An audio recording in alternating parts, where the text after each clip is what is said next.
ছবি ওঠার জন্য গায়েস আসলে ট্রিপল লাইনে ফোন দাও গায়েস আমরা আসছিলাম ছবি ওঠার জন্য সারাদিনে কাশফুলের তো দেখা পাই নাই আর দেখেন কি প্রকৃতির একটা নিরা খেলা তুফান উড়ে আসতেছে আমরা অলরেডি মনে হয় যে কোনে আছে লোকেশনটা কি কুড়িগ্রামের পাশে প্রায় আমরা চলে আসছি আমাদের এখান থেকে বাসা মনে হয় 50 কিলো আমরা কেমনে যাবো এটা তো আমি চিন্তা করতেছি রায়হান ভাই আমার কিন্তু অনেক টেনশন লাগতেছে আসলে আমার খুব ভয় লাগতেছে যে এতটা অন্ধকার হয়েছে এটা বলার মতো আসলে আমরা এখন ফোকাস দিয়ে দেখাইতে পারতেছি আমরা গাড়ি নিয়ে আসছি রাস্তাগুলা কথা হচ্ছে পৌঁছাতে পারবো এটা নিশ্চিত কিন্তু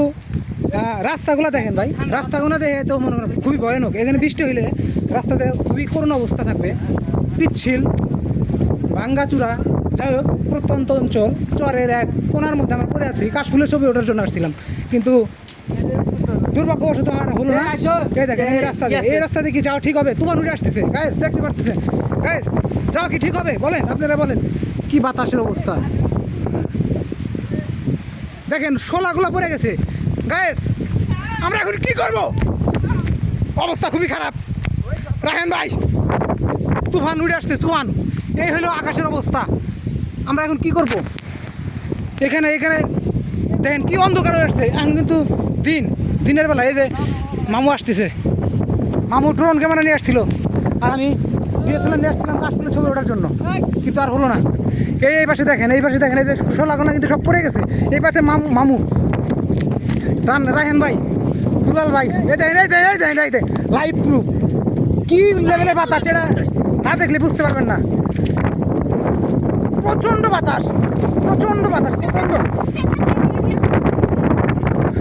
আমরা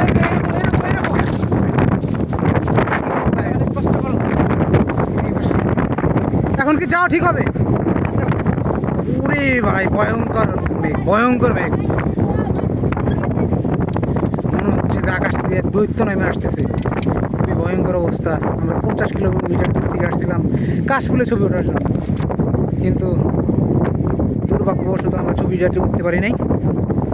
আমরা 20 কিলোমিটার দূর থেকে আমরা দেখতে পাচ্ছিলাম যে আর 2-3 কিলো হলেই আমরা মনে হয় কাশফুলের ছবি উঠতে পারবো কিন্তু এটা আর হয় নাই শেষ পর্যন্ত সন্ধ্যা হয়ে গেছে গাইস থ্যাংক ইউ ভিডিওটি দেখার জন্য লাইক কমেন্ট শেয়ার করেন আর দোয়া করেন আমাদের জন্য আমরা যেন ভালোভাবে যাইতে পারি বাদাম গাছ রে বাদাম গাছ আল্লাহ রে তুই অনলাইনে ফোন কর ভাই আমরা এই পরিস্থিতি আমি জীবন বুঝিনি